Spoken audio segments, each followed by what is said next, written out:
Refugjatët e ngujuar në pikën kufitare greko-maqedonase, pavarësisht marrëveshjes BE-Turqi, vazhdojnë të refuzojnë largimin nga kjo zonë. Përkundrazi, ato shtyhen të kalojnë do e mos në Maqedoni dhe sipas raportimeve të mediave greke, 33 refugjat janë rrahur nga policia e Maqedonisë. Lajmi konfirmohet nga organizata Doktor pa kufi. Refugjatët thonë se janë rrahur dhe u janë plaçkitur sendet personale, por nga Ministria e Brendshme në Shkup i hedhin poshtë si spekulime këto raste. Aktualisht në kampin e Idomeni gjenden 10.000 refugjat të cilët presin ende në kushte të vështira në qiell të hapur.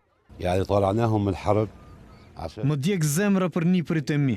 I larguam nga lufta me shpresë për një jetë më të mirë. Për ne tashmë është shumë vonë, unë i kam më shumë se 50 vjet. Po çfarë faji kanë fëmijët? I shpëtuam nga lufta me shpresë se do t'i çojmë diku ku do të kenë edukimin e duhur dhe siguri shëndetësore. Njëri është 1 vjet e gjysmë dhe tjetri 3 vjet dhe ja po jetojmë këtu në këtë ftohtë, në këtë varfëri të skajshme. Jeta është shumë mizore.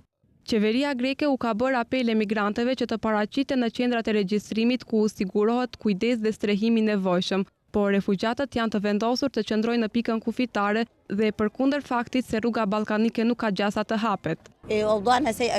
Gjendja këtu është e tmerrshme, fëmijët e gjatë gjithë kohës janë të uritur. Këtu është kaos, jemi të raskapitur, jemi lodhur nga kjo jetë këtu. Burri im është në Gjermani, e kalova detin në përpjekje që të arrit tek ai. Udhëtimi ishte shumë i frikshëm. Tash jam këtu edhe jam ende më e frikësuar. Nuk po na japin asnjë zgjidhje. Çdo ditë dëgjojmë se janë marrë vendime të ndryshme, por ne duam një zgjidhje për gjendjen tonë. Pjesëtarët e forcave të sigurisë turke në veri perëndim të këtij vendi kanë kapur 102 emigrantë gjatë përpjekjeve për të kaluar ilegalisht në ishullin grek Lesbos. Një ditë më parë hyri në fuqi marrëveshja BE-Turqi, e cila parashikon kthimin pas në Turqi të gjithë emigrantëve. Për regjistrimin e emigrantëve sot në Greqi mbërriten 18 zyrtar turq.